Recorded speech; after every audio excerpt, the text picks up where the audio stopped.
Hello,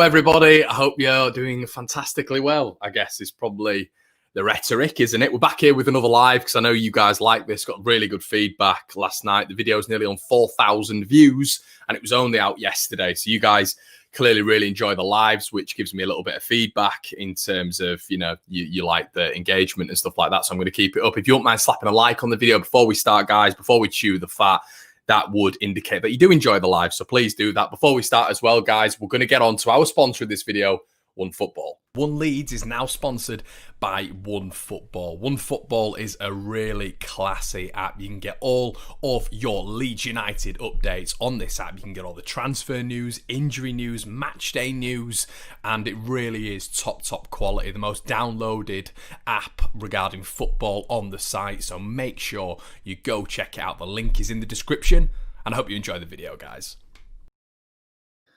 So here we are. Make sure you go download OneFootball, guys. And there's actually what they do is a voting process on who you think the man of the match was. The man of the match last night was actually Patrick Bamford with 582 votes.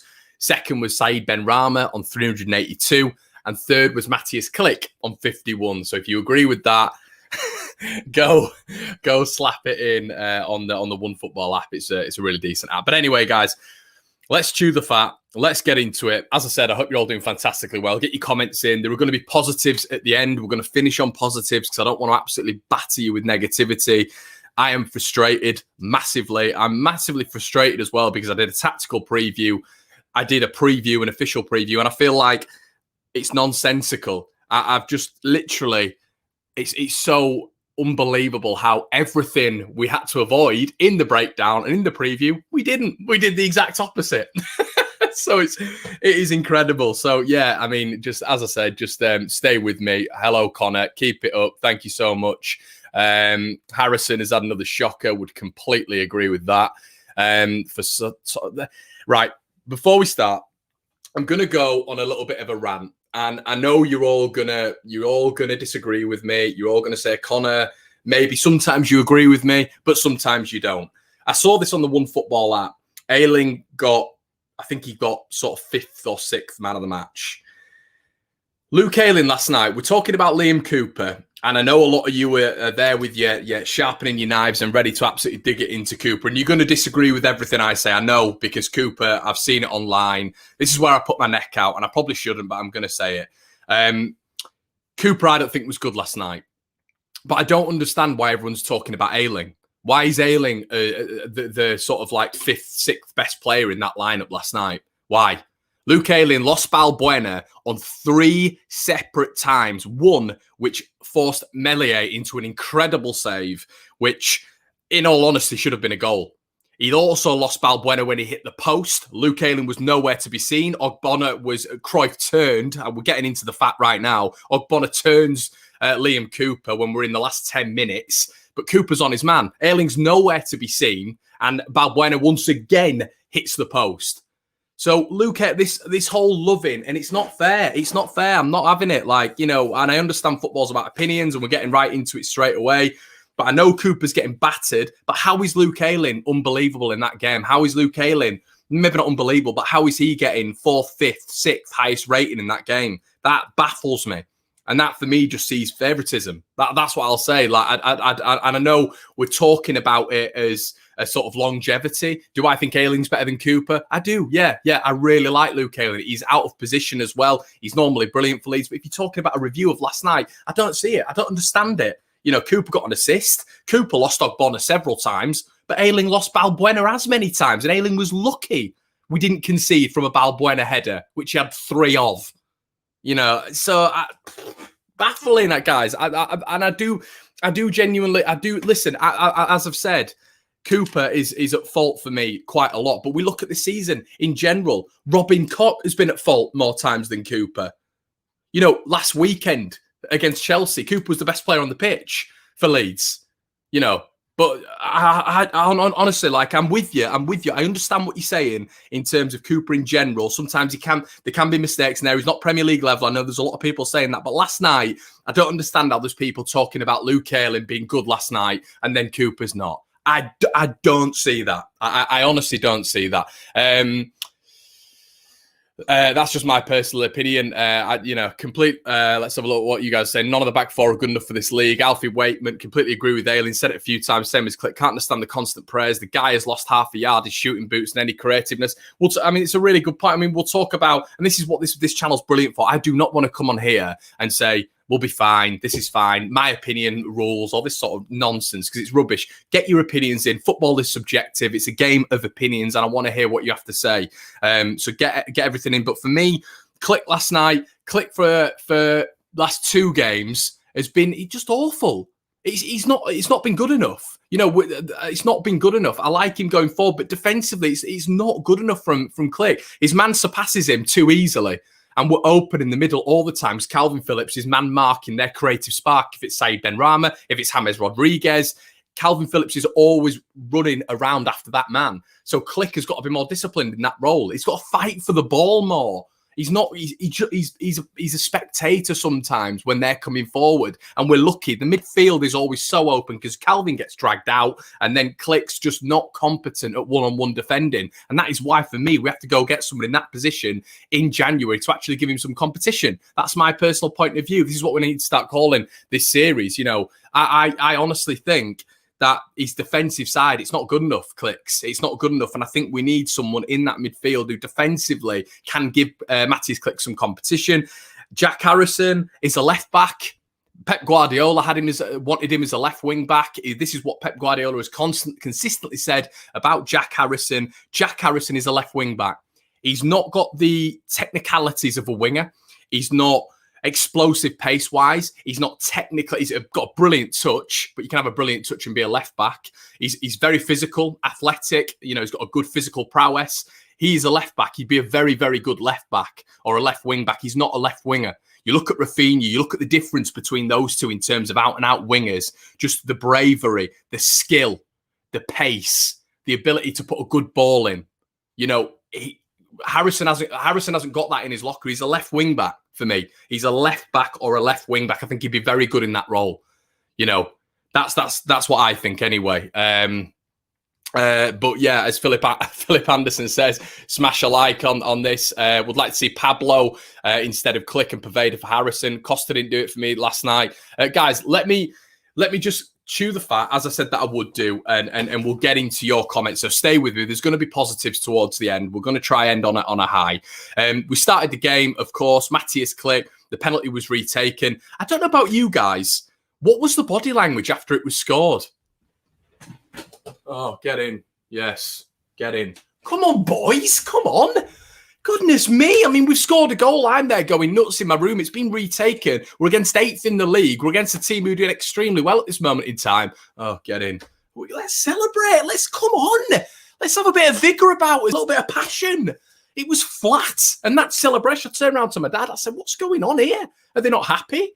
It's flat as a fart. It was just, all right, get in. Yeah, we've scored. Let's all just... And I'm not saying you have to, go slide on your knees or anything like that, but just it was flat. And that I was watching it from the start, and that just set the tone for me. Flat-footed, lethargic, not chasing your man, press, non-existent again. And that celebration, I just thought, I was watching it and I watched it back this morning. I thought, you look at the West Ham goal, you look at the West Ham second goal and how buzzing they are and how happy they are they've scored. And they're all getting around each other, getting, and Leeds just flat, completely flat. And I just, I don't know whether or not at this minute in time, the White Peacocks then said it as well, missing the fans. Daniel, always wise after event. When we win, it's perfect though, yawn. Man, right, okay. Daniel, that's why we're here, mate. It's a match review. We're talking about the game. As I've just said multiple times, we will end on positives, my friend. That's what we want to do. But we're talking about last night's game. I'm not just going to blow smoke up subscribers' bottoms. So yeah, it was. I just thought it was flat. Within 2 or 3 minutes, we saw Haller have 2 unbelievable chances, which he should have scored. For me, we should be sort of conceding 2 goals there straight away. Within 11 minutes, they'd had 3 gilt-edged chances. And it just, there wasn't a tempo. There wasn't a tone to our play, which we've seen. We've not seen that really. We didn't see that against Chelsea. The high pressing wasn't there. Against Everton, we did a little bit, but we're still conceding chance after chance after chance. And it is the thing, you look at Sheffield United, you look at Fulham, these basic games at the start of the season, these teams in the bottom three, we're conceding a lot of chances. There's a lot of open play breakaway through the middle because for me, Click, the one-on-one marking isn't good enough. And Calvin's obviously following his man, which creates space in the middle. And it's just something has to change. Things have to change. And their goal, Dallas on Souček, Alioski on Balbuena. What are we doing in training, prepping up to this game? What are we doing? Why have we got Alioski on Balbuena? Why have we got Dallas on Souček? And the problem is as well, it's winning your individual battles. That's a big problem. And we saw that with Cooper and Ayling last night, not winning your individual battles. You've got, once again, which is what we spoke about in the tactical preview, Patrick Bamford stood on the edge of the 6-yard box, not even getting involved in defending. And that's not Patrick's fault. He's been told to do that. So he just stands there. Ball gets played over his head consistently, because this is the Premier League. You've got excellent delivery and excellent physicality in the box. That's the difference between the Championship. That's why we cannot continue with this. And we're zonally marking from corners. And it just seemed in that game that Dallas and all the other players were looking at the man. Because they're so wary of corners now, because we've conceded more set pieces now than any team in the division, we're watching the player. And they're scared because they know they can't match up with them physically in the air because, you're getting Ogbonna who can reach about 6'7", Balbuena 6'6", 6'7". So they're worried about stopping them instead. So they're just looking at the man every single time. You saw that with the first goal. You saw that with the second goal. They're just consistently watching their man. And it's a big, big problem. Just going through the corners in general, we've got Cooper on the first goal.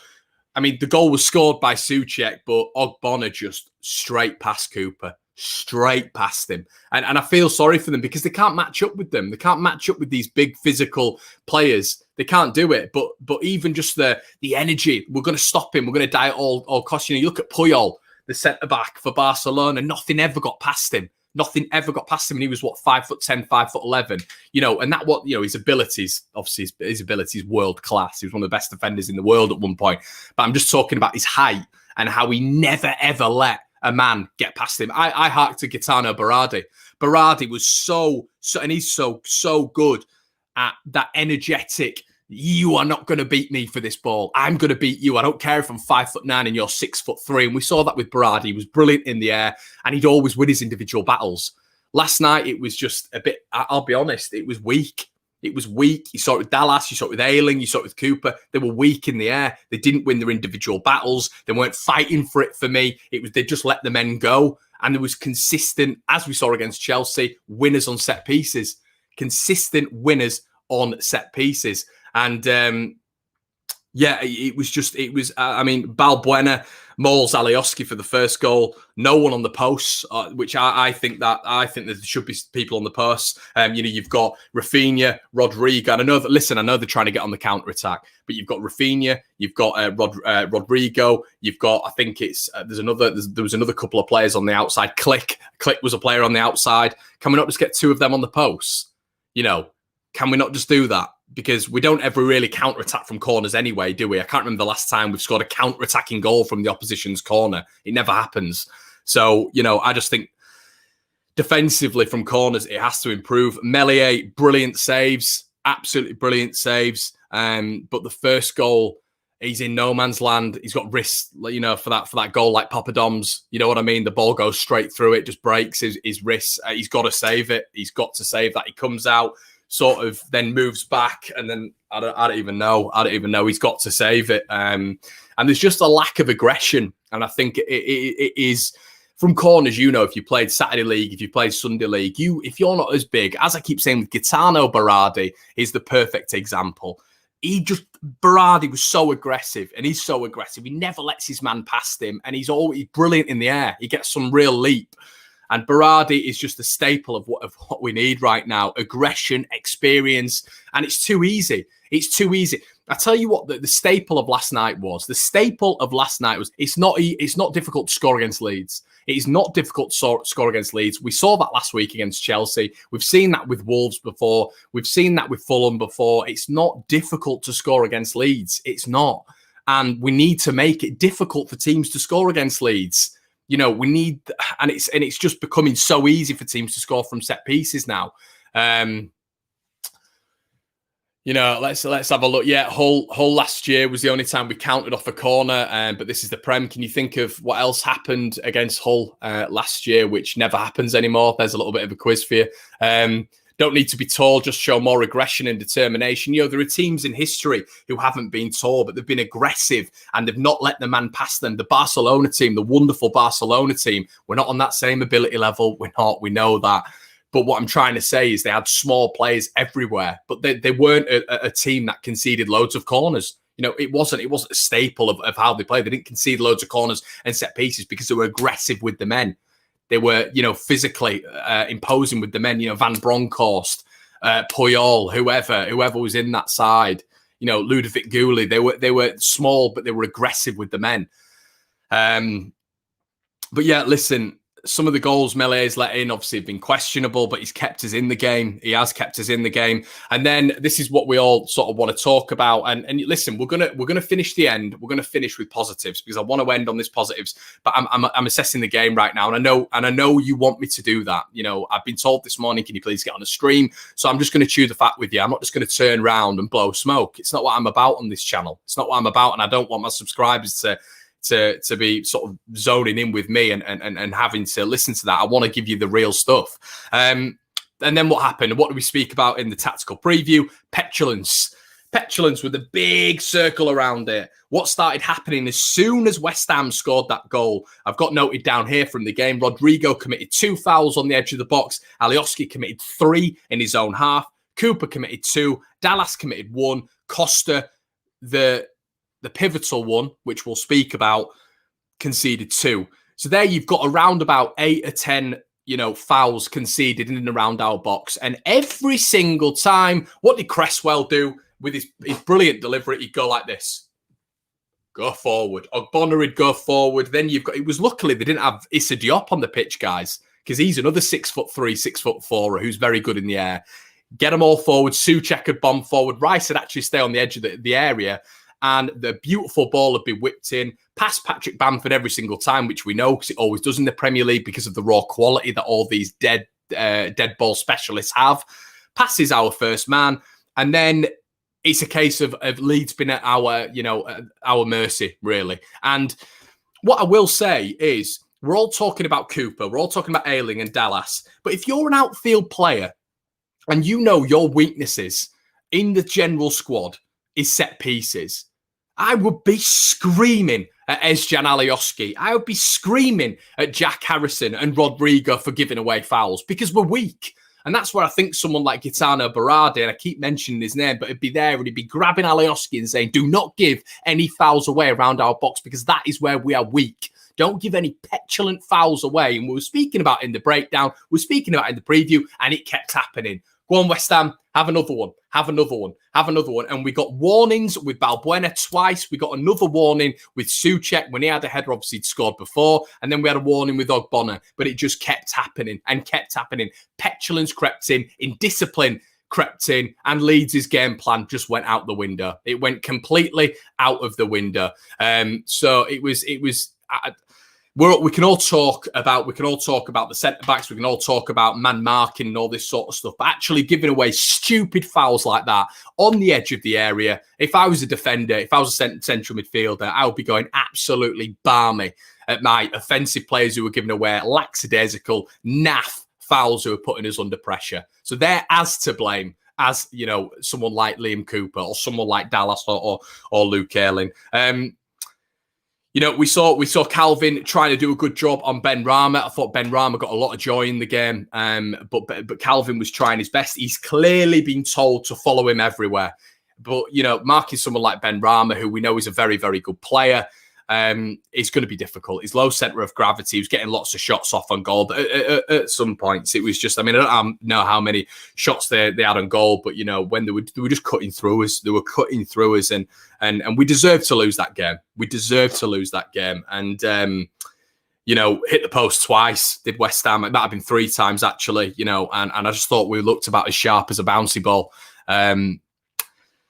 But yeah, it was, we were stretched in the middle, which was why we were giving away the fouls, because we were dragging people back. And that's that whole one-on-one thing that I don't think Klich is very good at. And this is why I think naturally we need to bring in a competent 6 or a competent 8, probably a 6 in my personal opinion, because we don't know when Adam Forshaw is going to be coming back, but someone who can actually challenge Klich. I think it's quite evident right now that Klich hasn't got anybody who can challenge him for his place. I think Klich's a brilliant player. I don't feel like I should have to say this every time. It's like a disclaimer, but there needs to be competition within that central midfield. And obviously that's what Leeds were looking at with Mickey Cuisance. You know what I mean? So it was something that we were clearly wanting, a bit of competition for that number 8 spot, that number 6 spot. So, it's one of those things that I think has to happen, because we do every game. And I'm looking at Sander Berge for Sheffield United and Guisa for Fulham. I'm looking at sort of these players who we look at the lower end, we're ruining our midfield.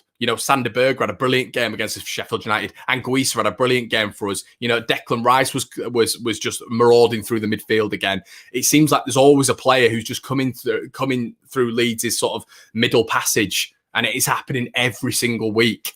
And even a defensive West Ham United were able to do that. But yeah, I've got written down here from the notes, they were absolutely taking the mick at this point. They went 2-1 up, and this just sort of summed it up. You had Ogbonna, Cruyff turning Cooper on our left-hand side.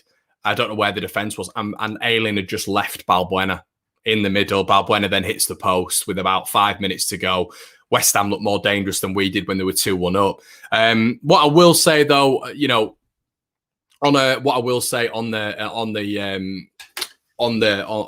the chances front is Rodrigo had 2. We wouldn't have deserved it. We wouldn't have deserved it at all. But Rodrigo's had 2 really good chances. One where he's sort of thrown goal in the first half. He checks back and he hits it straight at the keeper. For 29 million quid, he's got to work the keeper. He's got to work the keeper. And I thought he looked leggy last night. I thought Harrison looked leggy last night. We've not even got on to Costa and the Roberts substitution. But yeah, I thought he was poor last night, Rodrigo. I don't think he tracked his man well. I think his man got away from him on the set pieces as well. I don't think he was good on or off the ball. And he had his big chance at the end, didn't he, where it had been undeserved. But like Poveda, a lot of people are saying he should have gone down for the penalty. He should have gone down for the penalty last week, and we might have been able to, come away with a very undeserving draw. But we could have got another undeserving draw last night with that header. Rodrigo has to score. So we could have literally got away. We could have got away with it. So that'd have been quite incredible if we'd have done that. But Rodrigo, he should have scored. Now the substitutions. Wow. I thought Shackleton was okay. Alioski had to come off. We spoke about him in the preview in terms of just his petulance. He was yellow carded within 13 minutes, and he was up against Bowen. So Ezcan. A stupid foul given away on the halfway line came through the back of Bowen, and this is just it. This is what I'm talking about with football IQ. Just marshal him, put your hand in his back, let him go. He's facing his own goal. You don't need to go in and chop him down and get a yellow card. Now he's up against Bowen, and Leeds going to have to rejig the team, because in the second half, you know what's going to happen. Bowen's going to target him, and we spoke about this in the preview. I'm sorry if I just seem really. We just saw it, didn't we? We saw it coming. But Bielsa, listen, this is what Bielsa's paid for, isn't it? Bielsa is paid for. We cannot forget where we are because of Marcelo Bielsa.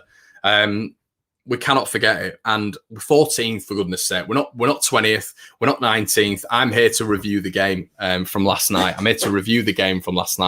We chew the fat every single time we do a review. And last night wasn't good enough. I thought last night was the worst performance from a Bielsa side in a long time. I thought it was worse than Crystal Palace. I thought it was worse than Leicester. So I thought we created more against those teams. And I thought we looked a little bit more defensively robust. Last night was horrendous. I thought it was really bad. I can't believe we got away with 2-1, if I'm being brutally honest with you. But we are where we are. I think if Arsenal win today, the lowest we can go is 15th. Get your comments in, guys. I want to hear what you're saying. It's not all horrendous. West Ham are a good team. They're streetwise. their squad value. You know, the Ben Rama's been on the bench, for goodness sake, for however many weeks. Yeah, and it's just solving set pieces. We've got to solve them. Bielsa's got to do it. He's got to solve the set piece issue, and that's something he has to do. That's what he gets paid for. That has to be sorted. Yorkshire Live, Berren went and spoke to the press last night, and he said that, you know, they're going to have to work on it and all this sort of stuff. We've had this problem before, but we've got to solve it. And we have got to solve it because teams like Burnley, teams like Newcastle, all these teams who are in the round where we are going to start targeting this. You know, you can rest assured Steve Bruce will be lumping balls into our box against Leeds on Wednesday night. That's going to happen from Steve Bruce. So we really need to figure out a way of working around this, whether or not Bamford becomes, one of those sort of third centre-backs in terms of actually defending from corners and set pieces. The stupid petulance, giving away fouls on the edge of our box, working on that. Not always having to, because it's this intense pressure with Leeds, isn't it? And I don't know why I'm doing that, because it is intense pressure. I think I'm doing that because it's not been as much for me this season. But it's this intense pressure. So as soon as a player gets the ball, bang, Leeds are on him. Bang, Leeds are on him. And this is the notion in Leeds players' heads. So when you're getting someone like Jared Bowen who's facing his own goal, Alioski's thinking, bang, I have to get to him really quickly. And then he commits a foul, you know, or whatever. And this happened consistently in the game. We have to put the pressure on, but we don't put the pressure on in an intelligent way. We don't get, you know, up and around them and just put your arm in the back, and just usher them back. That's pressure as well. You don't have to put pressure on a player and foul them every single time. And we saw that too much. And that has to be eradicated from our play, because we're giving away, as I've just said, it's not just about Dallas, Cooper, Ayling, whoever's in the box defending it. It's about the players outside it who are giving away the stupid fouls.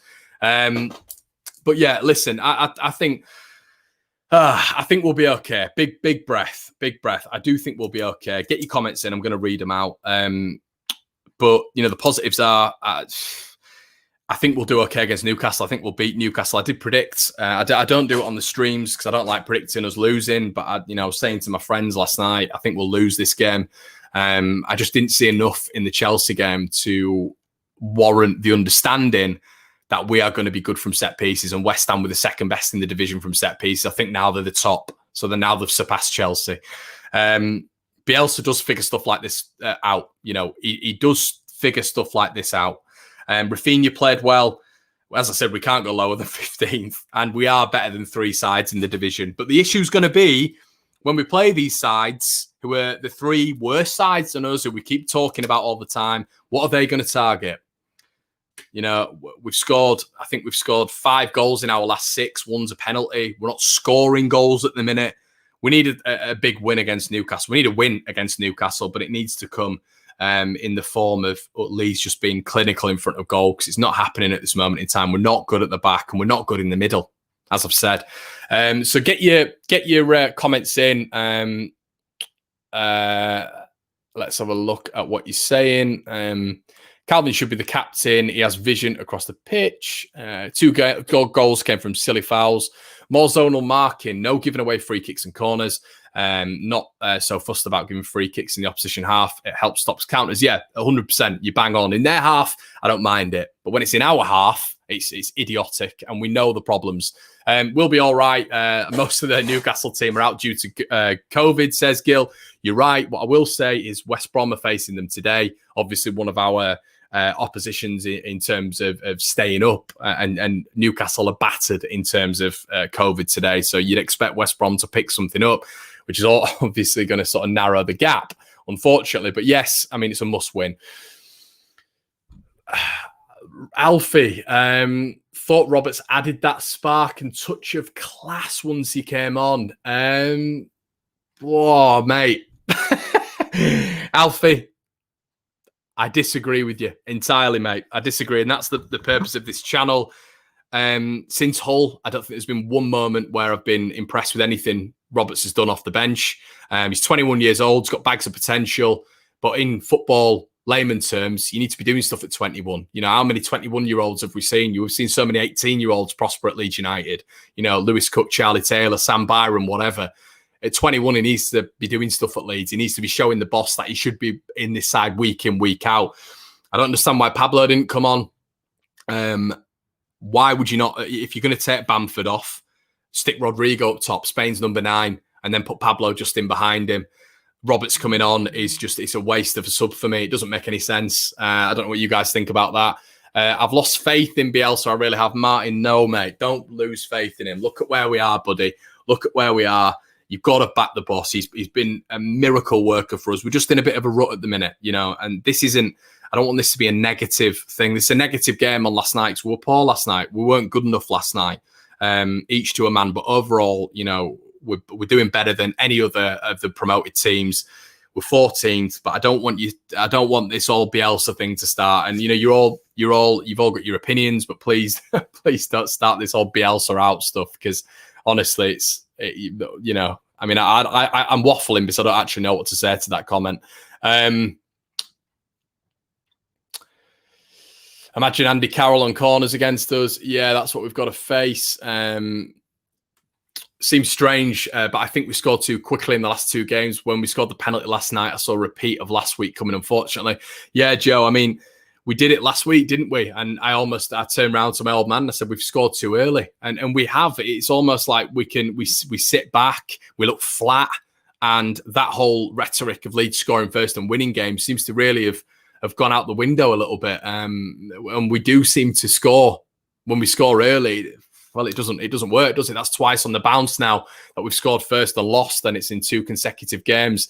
Ian says needs to give some of the under-23s a run out in the first team. Obviously, there's a lot of calls for Greenwood and Gelhardt, which I can understand. Obviously, Huggins as well. We need Strike on from corners, Connor. I mean, there's a lot of validity to that. Just his height, but Strike's been involved in a lot of beatings, hasn't he? But at the same time, so has everybody else. So yeah, I mean, I wouldn't put it this way: there has to be changes for Newcastle, whether or not that's in how we approach set pieces, our petulance. Pablo, Pablo's a big one. We've got that player of that quality on the bench, and it does seem a bit odd that Bielsa's not playing him. I'm still not convinced that something's not gone on there, but we'll have to wait and see with that one. Drama at right back frees Dallas to go left back. There's been a lot of calls for Drama. It looks very, very good. There's a reason we signed him. George Gardner, Connor, prediction, mate. Where do you think we'll finish? I said, believe it or not, I said 9th at the start of the season, George. I think I was convinced by Rob Mulholland. I think 16th. I think 16th will finish, and I'll be happy with that. I think that's a good season. We look tired, and West Ham were physically too strong for us. I would agree with that. Pavard in for Harrison. I think there's a lot of shouts for that. Rhiannon, it was definitely the most difficult game to watch this season. It was painful. It was not the Leeds we are used to. I'd completely agree with that. Wow, man. Bielsa saved the club from oblivion. We haven't been near relegation all this season. Shake my head at some of the comments. Look at Fulham and West Brom. We knew it would be a tough season. I agree. I completely agree. I think there's just a bit of a worry at this moment. We need a win, don't we? We need a win, because we know with Leeds, confidence starts to dip. We're not scoring at the minute, really. Defending's poor. We look open in the midfield. 5 goals in 6 games. I think 1 was a penalty as well. I think I saw the stats. So we just need to start converting chances. We need a win. We need a win. And I think a win could kick us on a little bit. But at this moment in time, it is a bit flat, isn't it? Davis had a drama, I'm seeing as well. I think I said in a breakdown last night, I'd have started Leif Davis, but that was just my personal opinion. Has the spat between Pablo and Bielsa affected the changing room? I doubt that, Brian, because I'm still seeing a lot of similarities to what we saw at the start of the season, mate. You hark back to Sheffield United and Fulham, the same things were still occurring, buddy. You know what I mean? The midfield breakthrough, us being poor on set pieces. You forget that Sheffield United game, mate. They had 2 absolute sitters that they missed from set pieces, Sheffield United. Fulham, came into the game later on. Adamola Lookman hit the post in the last minute, which would have made it 4-4. There's a lot of this in. They need to.